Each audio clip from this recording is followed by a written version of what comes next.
আদায় কৃষ্ণ পৃষ্ঠায় ভূতলে শ্রীমতে জয় পতাকা স্বামিনীতি নামিনে নমো আচার্য পাদায় নিতাই কৃপা পদায়িনে গৌরকথা ধামোদয় নগর গাম তারিণে। শ্রীমদ্ ভগবদ্ গীতার ৩য় অধ্যায় কর্মযোগের ৩য় নম্বর শ্লোক।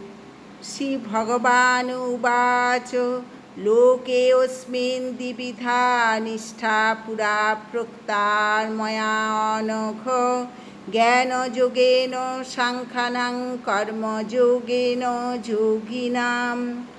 অনুবাদ: পরমেশ্বর ভগবান বললেন, হে নিষ্পাপ অর্জুন, আমি ইতিপূর্বে ব্যাখ্যা করেছি যে দুই প্রকার মানুষ আত্ম উপলব্ধি করতে চেষ্টা করে, কিন্তু লোক অভিজ্ঞতালব্ধ দার্শনিক জ্ঞানের আলোচনার মাধ্যমে নিজেকে জানতে চান এবং অন্যেরা আবার তা ভক্তির মাধ্যমে জানতে চান।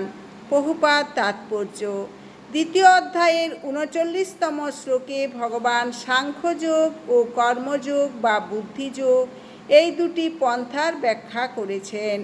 এই শ্লোকে ভগবান তারই বিশদ ব্যাখ্যা করেছেন।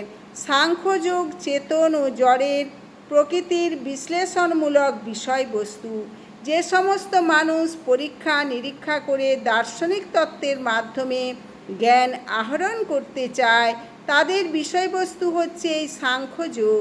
অন্য পন্থাটি হচ্ছে কৃষ্ণ ভাবনা বা বুদ্ধিযোগ, যা ২য় অধ্যায়ের ৬১তম শ্লোকে ব্যাখ্যা করা হয়েছে।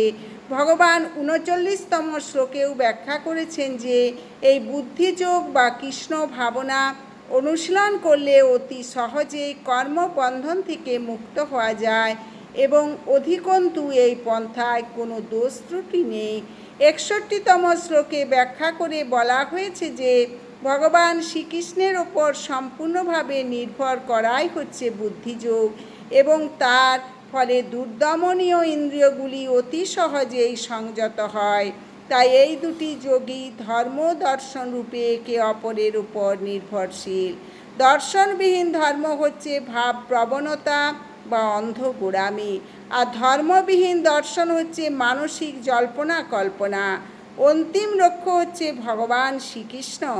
কারণ যে সমস্ত দার্শনিকেরা বা জ্ঞানীরা গভীর নিষ্ঠার সঙ্গে পরম সত্যকে জানবার সাধনা করছেন, তারাও অবশেষে কৃষ্ণ ভাবনায় এসে উপনীত হন।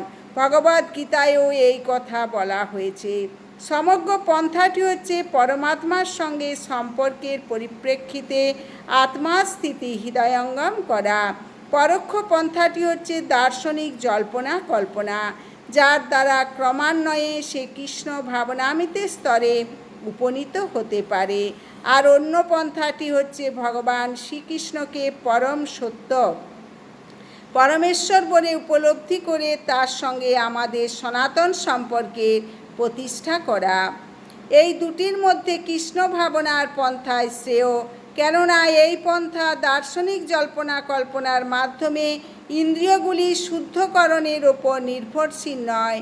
কৃষ্ণ ভাবনামৃত স্বয়ং শুদ্ধিকরণের পন্থা এবং কৃষ্ণ ভাবনার অমৃত প্রবাহ স্বতঃস্ফূর্ত হয়ে অন্তরকে কলুষমুক্ত করে।